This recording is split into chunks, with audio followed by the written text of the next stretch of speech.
Hey, this is my backyard garden. As you can see, there's a stand there with plant pots inside it, and then there's a couple of seed beds, and that is my shade at the back of my house, and that is my house. So that is how simple my backyard looks like. You can hear the sound of the soil. It is rocky hard soil.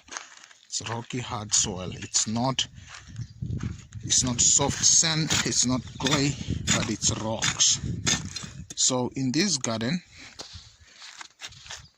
the only way for you to do gardening is for you to make raised beds. Okay, to make raised beds, you can make them in different ways, but I chose to use stones because this is a stony area. There are rocks everywhere, so I decided to just get broken rocks, and then I demarcated them as my seed beds. I needed to put the rocks around so that it can hold the soil together, and it works. So I did my seed beds in very interesting ways because I'm an agriculture teacher currently, so I do a lot of practical teaching, not theory. So I needed to do different things so that I can help explain to people what it is like to do agriculture in a place such as the one that we are. So in this video, you're going to learn different ways of making seed beds and how to pull your soil and your mulch and your compost and your manure together so that they can help you. So let's get right into it. So seed bed number one is completely different from the other 5 that are remaining.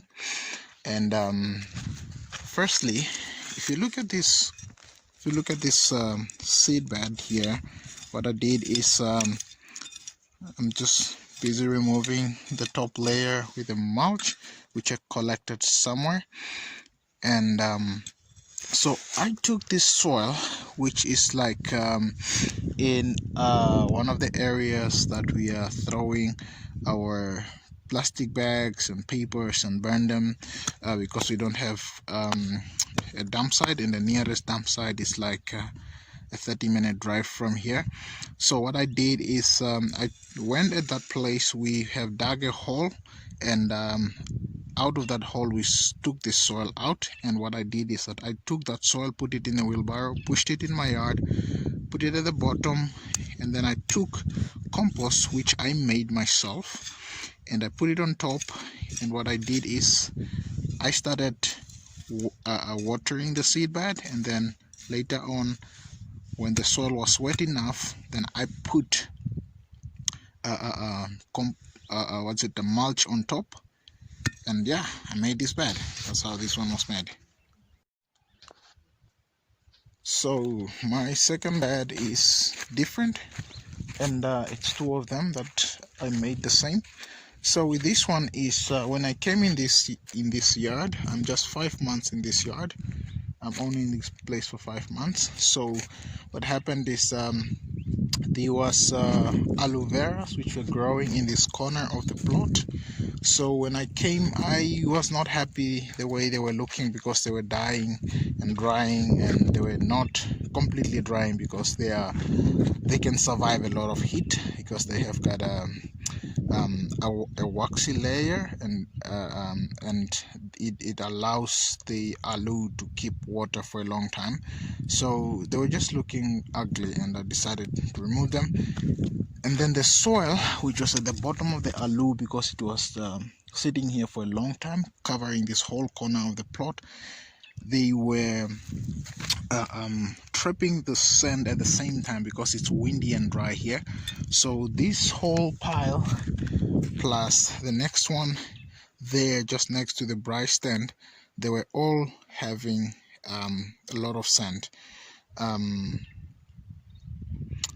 I decided to use that sand to make these 2 seed beds, And if you see, this whole seed bed is just having soil in it, and then a bit of manure on top.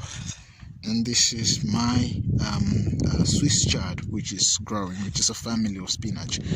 So that is how I made this seed bed. So this seed bed is literally from the soil which existed in this yard, but it was hosting aloe vera.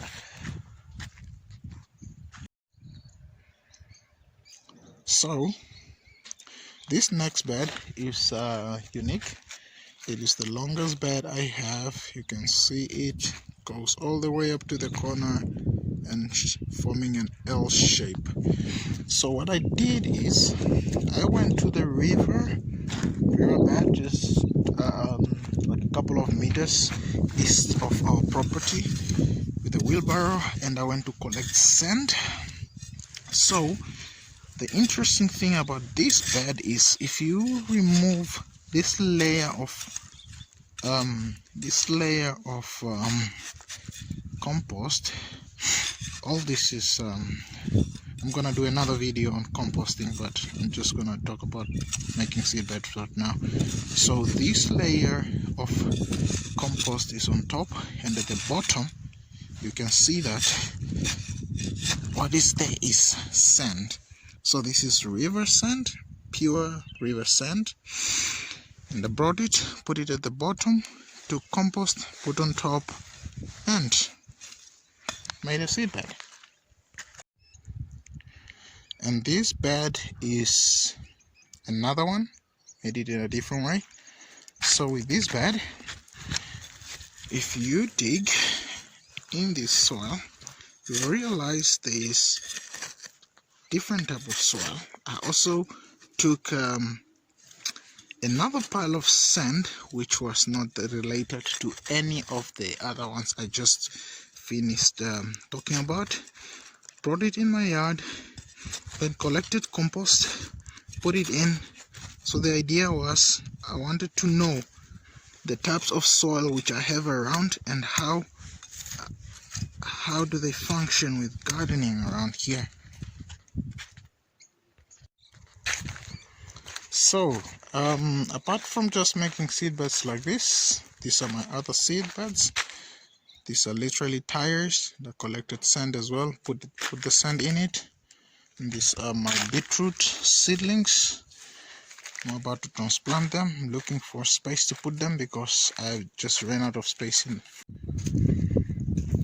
Thanks for sticking around up to the end. So as for now, I will say that is the end of this video. And thanks for watching, and don't forget to hit like and subscribe button to this channel for more videos. Until next time,